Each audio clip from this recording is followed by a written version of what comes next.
car il faut qu'il règne jusqu'à ce qu'il ait mis tous ses ennemis sous ses pieds. 1 Corinthiens 15, 25. Dans les messages précédents, nos regards ont été tournés vers ce trône qu'Ézéchiel avait vu à travers les cieux ouverts vers la ressemblance de l'homme qui est au-dessus du trône. Et nous avons vu, je crois, que tout ce qui suit est l'expression et la manifestation de ce trône et de l'exaltation absolue du Seigneur Jésus au-dessus de toute chose.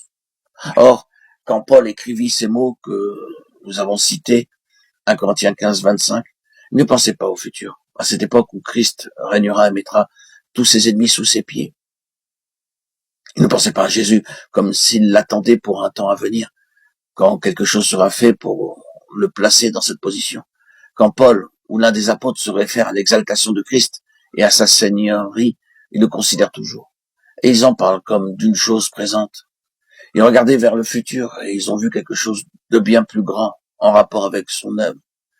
Mais dès le début et dans la réalité quotidienne, ce n'était pas pour eux une chose future. Pour eux, c'était présent. Et quand Paul dit « il doit régner », cela signifie « il règne au présent et il doit continuer à régner jusqu'à ce qu'il mette tous ses ennemis sous ses pieds ». C'est quelque chose qui doit être recouvré dans notre conscience avec une ferme conviction.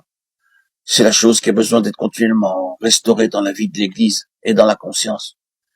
Car, bien que de manière générale l'Église adhère à la doctrine de l'exaltation de Christ, de son autorité et de sa seigneurie, la réalité, la force et la conscience de tout cela, dans une très large mesure, a été perdue. L'Église, au début, vivait dans la conscience et dans la réalité du fait, comme ce fut vrai pour eux, que Jésus était sur le trône, indubitablement, et sans aucune contestation. Il était sur le trône, comme le Seigneur de tous. Pierre affirmait, il est le Seigneur de tous, Actes 10, 36. Paul disait, le faisant asseoir au-dessus de toute domination, de toute autorité. Éphésiens 1, 20, 21. C'était quelque chose d'accompli. C'était leur vision et leur conviction. C'était si puissant pour eux que cela touchait chaque aspect de leur vie. À moins que cela ne soit vrai aujourd'hui dans la vie et dans la réalité de l'Église, comme ce fut le cas au commencement.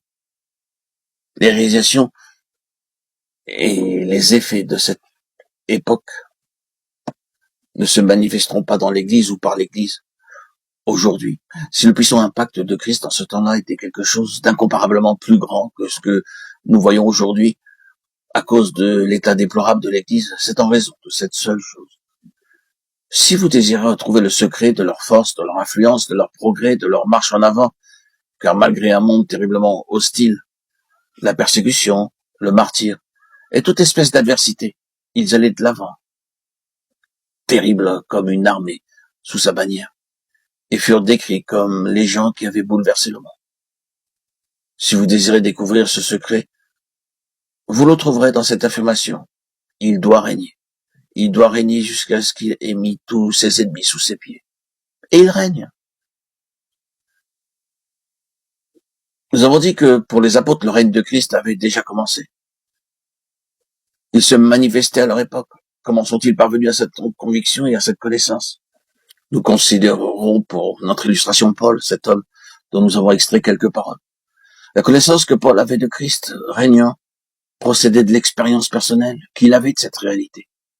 Il avait eu une rencontre avec le Seigneur glorifié qui règne, et le Seigneur du ciel avait eu une rencontre avec lui.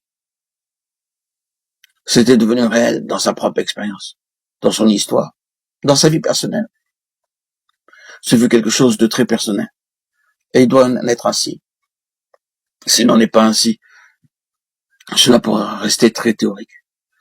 Mais cela doit être personnel et expérimental. Il en fait ainsi avec Paul.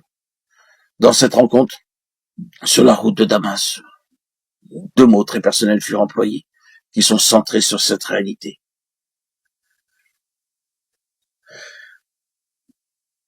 Saül fut interpellé 2 fois. Saül, Saül. Je ne suggère pas que nous devons tous, individuellement, être appelés de cette manière, être rencontrés ainsi.